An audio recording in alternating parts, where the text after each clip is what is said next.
Hello, it is time for color correction time. And before we get started, I just want to quickly define two terms for you that are important.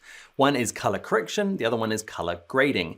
And color grading, okay, grading, my accent, is a term that gets used a bit flippity flop, okay, but you need to be reasonably clear about it when you are working as a video editor. Somebody asks you to do some color correction or color grading, they're very different jobs. So color correction is fixing photos, color grading is giving a specific look, okay, or a feel to it. So color correction would be things like, hey, the lights aren't great. We need to kind of, play with the shadows or make it brighter, okay? Fixing broken video, okay? Color grading is adding an effect or a look, okay? Think Instagram filters, think, I want this film to look a little bit more cinematic, or I want to make it look like an old-time film, okay? So you give it a look. That's color grading. Okay, so we're going to do color grading in this course, but not right now. We're going to do color correction. So let's jump in now and I'll show you how to do it. All right, let's do some color correction. Okay, so to do it, we're going to open up a panel under Window, and there's one called Lumetri Color. Click on that one. It should kind of open up on the side here. The next thing we need to do is, let's say we're going to correct 01 XD intro.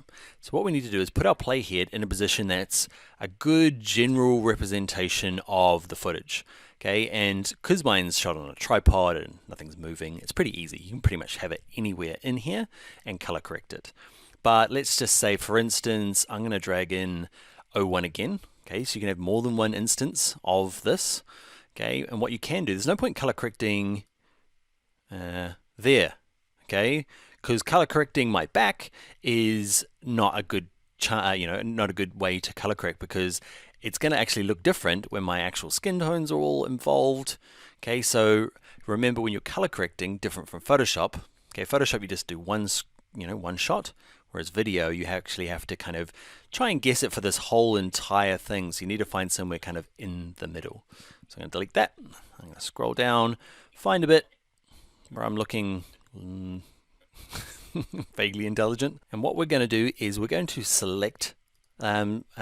You might have to zoom in and out to kind of move your way along, but have 01 selected. Okay, and all we need to do is click on, over here where it says basic correction, click on that word once. What will happen is click it again to close it. So there's a bunch of different categories in here, and it can look very confusing in here. I get confused still. Okay, so basic correction is the one we want. Okay, and what we're looking for is we're going to do the quick and easy auto option. So we make sure the actual clip is selected, click on auto, and it didn't do a whole lot. Okay, what did it actually do? You can test it by going to basic correction. See this little tick next to it, just to turn it off, on, off, on. Just did a little bit of work with the shadows and the blacks, so just minusing it a little bit. The reason that is that I spent a bit of time getting my kind of room set up with the right lighting, and I mess around with my camera to try and not have to do a whole lot of color correction afterwards. Yours might be changing loads of different things. So that is color correcting this one. The one thing we might do though is that it's very small in comparison to the rest of it. So what we're going to do is I'm going to show you how to kind of adjust your workspace, because this has kind of crowded it out. Yours might be looking a little differently. Okay, but can you see in between any of these panels, there's little double lines appear.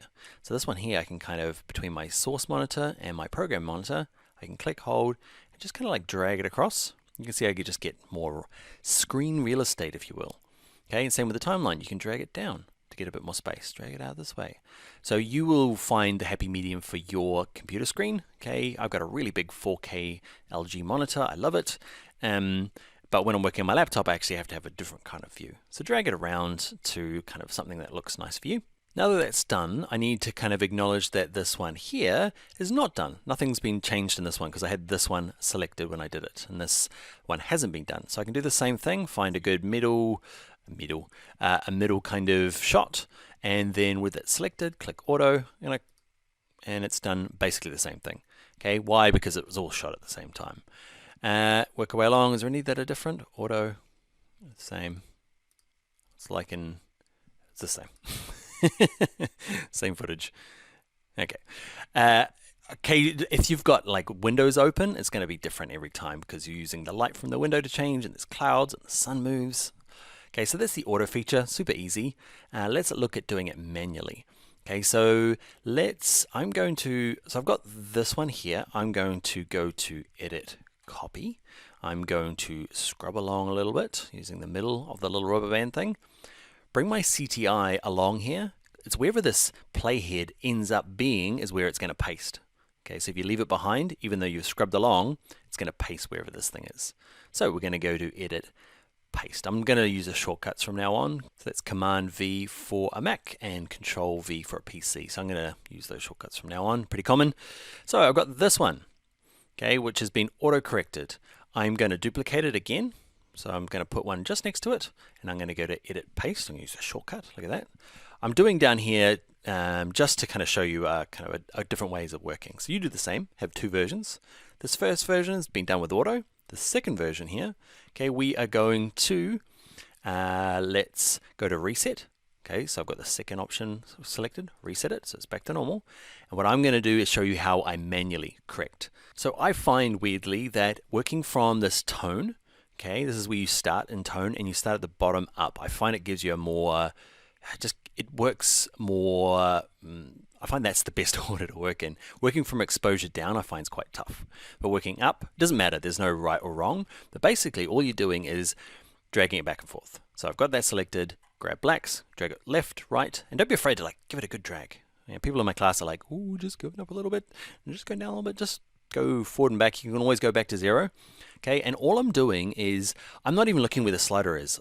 You can't see me, but my head is pressed against my screen, okay, and I'm just kind of going back and forth, and then I get slower and slower until I find that feels good.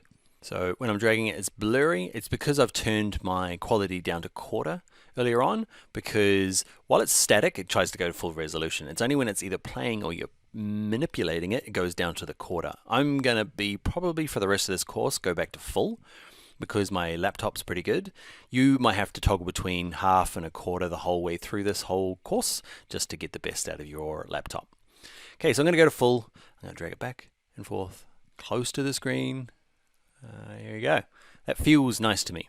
Okay, and it's a lot different than the -5. And this is just my preference.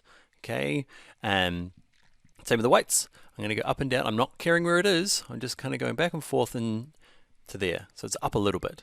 So the same, start big until I find it. And you can see that one went up 5. I'm not watching the numbers. I'm just clicking, holding with my mouse, looking crazy by getting real close to my screen until I find what I'm looking for. You see -6, whatever you, 0.6, why even bother? Okay, and exposure. Hey, I ended up at 0. That never happens. Okay, but yeah, so you can see my manual ones are a lot different than my auto. Okay, and the difference is, let's have a look. Click here, click here, click here, click here. Which one do you like more? You'd be like, that was a big waste of time because they look pretty close. I like my one better because I took some time to do it. But to be honest, when I'm doing this kind of, I'll probably manually edit, okay, or manually correct for an important video. If I was doing a documentary, I'd spend a lot more time doing it. A short film, loads of time. These how-to videos, if I'm all honest, I just click on auto and just move on. Okay, and maybe not the intro, but definitely for the 100th video, I just kind of click on auto. All right, one last thing we're going to do before we go is saturation. So this little slider down here I ignored. We are going to look at saturation. We're going to go left, all right. Do we want it more saturated, less saturated? Mine are pretty good. Like the camera and the lens and the lighting's all very nice, so I'm not going to mess around with it, but that might be the last thing is I often go in and just bump it up a teeny tiny bit. I just want a little bit more, always a little bit more. So just a teeny tiny bit more saturation, and probably 105. You can, I didn't show you that, did I? You can drag them, or you can click in here and just type over the top 105 on my keyboard, hit enter, and I can just bump it up a little bit. Basically, in terms of this footage, you can only go as high as my skin tone will allow, because if you go too high, I get a big suntan or a sunburn. Okay, so I'm going to go to 105. And when I said it was the last thing, I don't mean it's the last thing. I mean, this is the third to last. We're going to look at tint and temperature. Don't worry too much about these words. It's blue to red and then green to magenta. So depending on, cameras these days are shooting really lovely balanced colors. Okay, so very rare that I actually have to go in and mess with temperature other than when I'm color grading, giving it a certain look. But let's say you've shot it inside and you are shooting in somewhere that has like lots of fluorescent lights, okay, those big long tubes. Okay, you might find it's just a little bit on the blue side. Okay, just a little bit like, and it looks fine. There's nothing wrong with it being a little bit blue. It's called a color cast, and it doesn't matter if you like it kind of bluey. It's great. It might be a sad moment in the film, but I often like mine quite warm for what I'm doing. So you could move it into the oranges, okay, or the reds, or way down here in the blues. Okay, so you can kind of find your happy medium again. I'm finding mine's just here in the middle. Same with magenta and green. This happens less. Okay, it's mainly to do with temperature. The tint is moving between these colors. Okay, and again, it'll depend on sometimes a lens that you're using on your camera can give it to you. It might be that it's shot in a room with green walls, so green's cast everywhere, so you might have to do some adjustments to tint and temperature. But most of the time, it's tone, starting from the bottom, working your way up, a little bit of saturation, and every now and again a bit of temperature and tint. Alright, one thing before I go that I want to just tidy up this color correction is we need to do two things. First of all, let's delete three things. Let's delete this. Okay, we don't need those. They were just like a trial. The other one is we didn't actually add auto to this last one. Okay, so we did it to number 4, number 5, but not number 6. It's all still at 0. And this brings up a really good point. So my playhead is over here. So basically, my playhead is displaying this in the sequence. So I'm actually looking at this. But I can actually have this selected over here, but I'm still viewing that guy. Can you kind of see I have this on? I can have lots selected, but my CTI displays it in the program window. So that confusing explanation, let's just demo it. So I'm viewing it here, but I've got that selected. So if I go through and I go nip, nip, nip, nip, nip, nip, I'm like, why isn't it working? It's not adjusting. Yeah, and you start dragging it around. What's happening is if I click over here, it has adjusted it, okay, but the one I had selected. So I'm going to hit reset. Another good point and to drop in here is reset only works for the tone. Watch this. If I go